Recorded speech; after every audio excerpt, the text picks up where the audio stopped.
You're the child of the infertile hag, probably disabled. LOL. 4 years ago, I divorced my husband, and I coincidentally ran into him. He was arm in arm with a young woman walking near the station. Although I never wanted to see him again, there was no avoiding it. I couldn't escape holding my 3-year-old son's hand.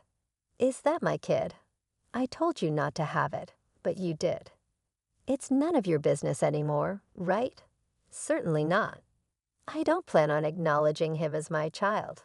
Don't bother me. What a horrible man he was. I truly felt relieved to have parted ways with him. However, the woman next to my ex-husband had been acting strange for a while. Pale-faced and with trembling lips, she muttered with fear, "That child is." What turbulent events would follow for me and my son after that? I'm Natalie, a 46-year-old company employee. I now live with my 3-year-old son, Morgan. Despite giving birth at 43, an advanced maternal age, my son has grown up healthy, and I couldn't be happier. I am deeply grateful to have had this child. The real father of this child actually insisted I abort when I found out I was pregnant. Those were truly painful and difficult days. I reflected on those hellish days. I was once a secretary to a company president. After graduating from college, modestly speaking, I was skilled at being considerate, greatly valued by the president. That's when I met Sean, the president's son. That's when Sean set his sights on me, Natalie. It was love at first sight. Please marry me, Sean. Though raised as a rich kid and somewhat unreliable, touched my maternal instincts, so I agreed to marry him. My Phil, who already liked me, quickly approved of the marriage. If Sean marries someone responsible like you, Natalie, he might. Mature a bit. I'm really glad. Natalie, I'm counting on you. Thank you. I'm glad to hear that. Since Sean wanted me to support him at home, I quit my job and became a housewife. I'm the only son, so I plan to take over my father's company eventually. I hope you will support me. Okay, I'll support you wholeheartedly. My relationship with the in-laws was great, and we started living with them right after marriage. However, my MIL's poor health meant she needed extra care. My FIL was very kind to her, and we admired them, hoping to be like them. That dream didn't come true. My FIL was a wealthy man, and there was also an elderly living helper named Cassandra. Cassandra and I took care of household chores together. Pendra was also a nice person, and we all lived together, helping each other like a real family. Natalie, thank you always. Since I only had one son, I'm so happy you're like a real daughter to me. Thank you. Since my parents passed away early, I'm grateful for how kind you and your father are to me. My parents died in an accident, so I was raised by my grandparents. However, my grandparents passed away before my job hunting began, so I was truly fortunate to have met these in-laws. My married life was smooth, but Sean's work wasn't going well. Although he intended to take over the company, my FIL felt Sean lacked the ability to manage it. Hence, my FIL was harsh when guiding Sean. Dad never trusts me. He's not retiring anytime soon. As long as he's around, I can't become the president. Sean complained discontentedly. A few years later, clouds of anxiety began to loom over my married life. Even after 5 years of marriage, we couldn't have children. Sean blamed me. Why can't you have kids? All my friends had them right after marriage. It's embarrassing not to have any. That's not fair. Blaming me without any evidence is ridiculous, isn't it? There's no way it's my fault. It's definitely yours. He arbitrarily decided that infertility was my fault. While my husband continued in this manner, my in-laws never pushed us about having children. I could see that they cared about me. Even my in-laws surely wanted grandchildren, but sorry, we still can't give you any grandchildren. What are you saying? It's not your fault. Natalie, exactly. Children are a blessing. And it's okay if we can't have them. Having you around is enough. My in-laws said that. But I also wanted children. And I started considering infertility treatment to give my in-laws grandchildren. Despite that, I managed to convince my husband to accompany me to the hospital for tests. As a result, it turned out that my fallopian tubes were prone to blockages, making it difficult for me to conceive.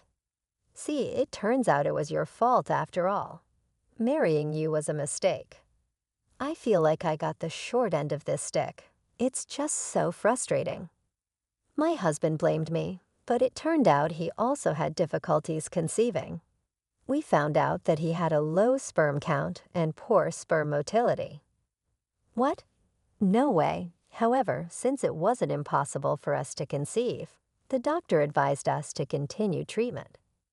I thought about continuing treatment, but my husband didn't want to. I don't want to undergo that treatment just because we can't have kids. Doesn't mean we have to, he said. After that, more than 10 years passed without us having children. My husband stopped mentioning wanting children. Our relationship with the in-laws was good, but my relationship with my husband became strained. My husband's work kept him out late, drinking and returning home late at night. With many failures at work, he was scolded by his father, the company president, and was always in a bad mood. It's because you're not supporting me as my wife, he would lash out at me. Amidst all this, at the age of 43, I miraculously became pregnant. I was so happy and teary-eyed, thinking that enduring the painful infertility treatment was worth it. I thought my husband would be pleased, but his reaction was unexpected. Hey, be happy. I'm pregnant. It's too late for that now, huh, Darren? You happy? Do you even realize how old you are? You're a 43-year-old hag. Don't you know there are risks with late pregnancies? What do you mean? It means the child might have disabilities. Just abort it. I decided to marry a young woman without such risks. Let's divorce. I'll pay you alimony. What a cruel thing to say. I felt like I was being pushed from heaven to hell. I couldn't stand it anymore, so I packed my bags and decided to leave the house. But before that, I had to say goodbye to my in-laws. They were both surprised by this sudden turn of events. They urged me to stay to give birth to the child, but my life with my husband had hit its limit. I left determined to shake off my in-laws' attempts to stop me. Afterward, I received some compensation, signed, and submitted the divorce papers. Changed my phone number and cut ties with my in-laws. I heard that my husband plans to remarry the company president's new secretary he recently hired. It doesn't really matter anymore, but it seems my husband is fond of the new secretary. If his new wife catches sight of me, she probably won't be pleased. I gave birth to a child on my own, a cute little boy. Raising him alone was tough, but my child was so precious, nothing could replace him. One day, when my child turned 3, I unexpectedly ran into my ex-husband at the station. Is that you, Natalie? I had a bad feeling when I heard this voice that I recognized. I tightly squeezed the hand of my son Morgan, who was holding mine. My ex-husband, upon seeing Morgan, laughed and said, "You're the child of the infertile hag, probably disabled." LOL. He was walking arm in arm with a young woman. Could she be his new spouse? I never wanted to see my ex-husband again, but I had no choice. I couldn't just leave with my 3-year-old son. Is that my kid? I told you not to have it, but you did. It's none of your business anymore, is it, sir? Certainly not. I don't plan on acknowledging him as my child. Don't bother me. He was such a cruel man, and I sincerely felt relieved to have parted ways with him. However, the woman next to my ex-husband had been acting strange. For a while, she had a pale face and trembling lips. Fearfully, she muttered, "Is that child Sean's?" Then she whispered something in my ex-husband's ear.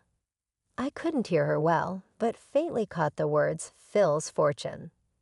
After murmuring, Watson's eyes widened like saucers as he stared intently at my son. Then he glared at me sharply and shouted, "You're already an outsider. Don't ever come near my parents' house. Never." And with that, they both ran off in front of me, as if trying to escape from something. What on earth could this mean? I have no idea whatsoever, but there must be some secret in my in-laws' house if I'm being told never to approach it. Curious about my husband's and the woman's reaction, I decided to head to my in-laws' house, the first time in 4 years. The housemaid, Cassandra, greeted me tearfully, saying, "Welcome back, Mrs. Nedley."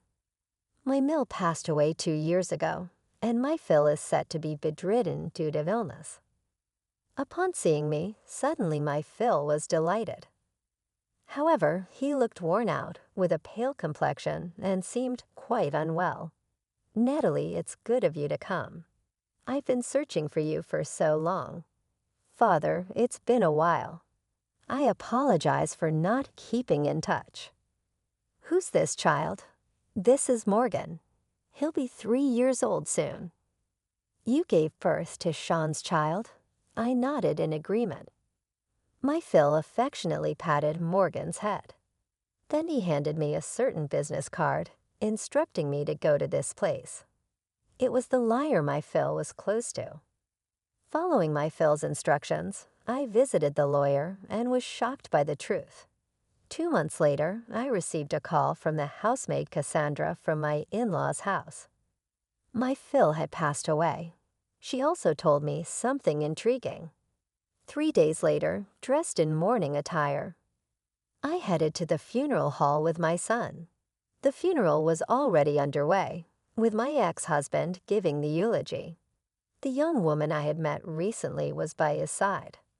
Although my father has passed away, I will take over the company and protect it with all my mind. I will also build a family with Miley, who is my father's secretary. Thank you for all your support. Without showing any tears, he spoke confidently, as if giving a speech during the eulogy. She noticed me and my son and shouted in surprise, "Natalie, what are you doing here? Get out. This isn't the place for you to come." Sean tried to order his subordinates to drag me out of the funeral hall. Despite bringing Miley and Morgan along, I felt angered by his rude treatment toward his own son. But I couldn't resist being pulled by several men. The mourners were surprised and murmuring all around us. "Everyone, please be quiet." Someone stopped the commotion. It was the lawyer who had been taking care of my Phil for many years. "There's a will that the late president wanted to announce at the funeral." "Stop it, we already know without you saying it. As his only son, I'll inherit everything." Despite Sean's attempts to stop him, the lawyer began reading the contents of the will. The contents were shocking. The company would be handed over to the vice president, who had worked hand in hand with the president to expand the company. Since Sean lacked the talent for management, he was to work under the vice president. Regarding his assets, in the event of a child being born to his ex-wife, me, everything would be bequeathed to that child, with me appointed as the guardian. Since I had already heard everything from the lawyer beforehand, I wasn't surprised, but the mourners were in an uproar. Sean's fiancée also bit her lip, her eyes wide with confusion.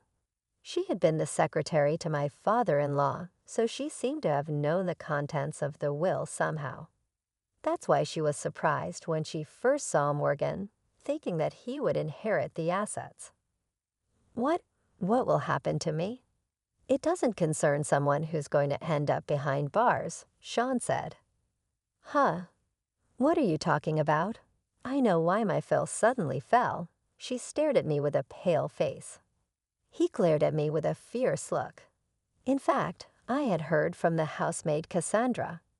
She had seen Sean and his fiancée, Miley, putting flowers into my Phil's meal suspiciously. She had secretly taken a photo with her phone. Cassandra sent me that photo, and when I looked it up online, I found out that the flowers had a high level of toxicity. They were a common sight, but both the stem and roots were poisonous. That's a lie. They are just speculations. Sean was cornered, desperately trying to think of a way out. Then he started shouting, "It's not my fault. It's Miley. She tempted me into it." He actually tried to pin the blame on his fiancée. She started to panic. "You're the one who said, if my dad was still around, I wouldn't be able to become president. So please help me. You told me that you heard about Dad and the lawyer discussing handing over Natalie's son, the inheritance, so I had no choice but to do something to Dad. It's your fault. Don't blame me. You're the one who brought the poisonous flowers." The two of them confessed everything in front of all the mourners. They admitted their guilt. Sean apologized to me and even groveled at my feet in a complete turnaround. "Natalie, I'm sorry. Please, you got to tell everyone it's all a lie. If I get handed over to the cops, my life's over, please. It's too late for that. I've already submitted the evidence to the police. They should be coming soon." Leaving behind a crying Miley and a dumbfounded ex-husband, I left the scene. I could hear the sound of police cars approaching. I didn't want Morgan to see my miserable ex-husband anymore. Afterward, I heard that my ex-husband and Miley were taken away by the police. The crime of taking someone's life, especially one's own father, is serious. And since he hasn't shown any remorse at all, it'll probably be a long time before he gets out of prison. I bought a house in the suburbs with the inheritance I received from my Phil, and now live there with my son. Having witnessed my ex-husband's blind pursuit of money, to the extent of even harming his own father, I'm determined to live a simple and modest life to avoid such a fate. I plan to continue working at the company as usual and raise my son with all the love I can give. Just watching my son grow up healthy and happy fills me with joy.